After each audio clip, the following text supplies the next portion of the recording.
तो भाई सिर्फ 9 साल में क्या हो सकता है इसकी आप कल्पना भी कर सकते हो।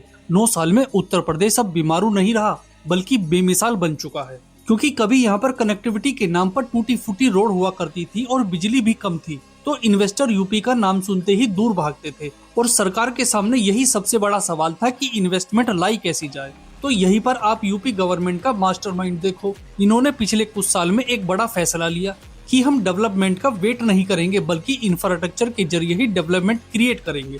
तो भाई लग गए काम पर और पूरा गेम ही बदल दिया। तो भाई अब सुनो, यूपी जल्दी ही इंडिया का पहला स्टेट होगा जिसके अंदर 5 इंटरनेशनल एयरपोर्ट होंगे। देश की पहली रैपिड रेल यहाँ के मेरठ गाजियाबाद में चल रही है और आज भारत के 60% एक्सप्रेसवे अकेले यूपी के पास है और यहाँ पर हर दिन 19 किलोमीटर की नई सड़क बन रही है और देश का पहला रोपवे प्रोजेक्ट यहाँ के बनारस में चल रहा है। मतलब भाई जो स्टेट पहले लैंडलॉक हुआ करता था आज वो एक ग्लोबल कनेक्टिविटी हब बन चुका है और इसी कनेक्टिविटी के दम पर यूपी आज इंडिया का इलेक्ट्रॉनिक हब भी बन गया है। क्योंकि भाई पूरे इंडिया के 55% से ज्यादा फोन यूपी के अंदर ही प्रोड्यूस होते हैं और इसी जबरदस्त इंफ्रास्ट्रक्चर का सीधा असर यहाँ की इकोनॉमी पर भी दिख रहा है, जिसमें ट्रेवल टाइम 50% कम होने की वजह से लॉजिस्टिक की कॉस्ट घटी है और गांव सीधे मार्केट से जुड़ रहे हैं। और यही वजह है कि यूपी आज 50 लाख करोड़ से ज्यादा की इन्वेस्टमेंट प्रपोजल जमीन पर उतार रहा है। यहाँ तक कि मार्केट के डिमांड को देखते हुए 3700 करोड़ की सेमीकंडक्टर यूनिट यूपी के अंदर ही लग रही है।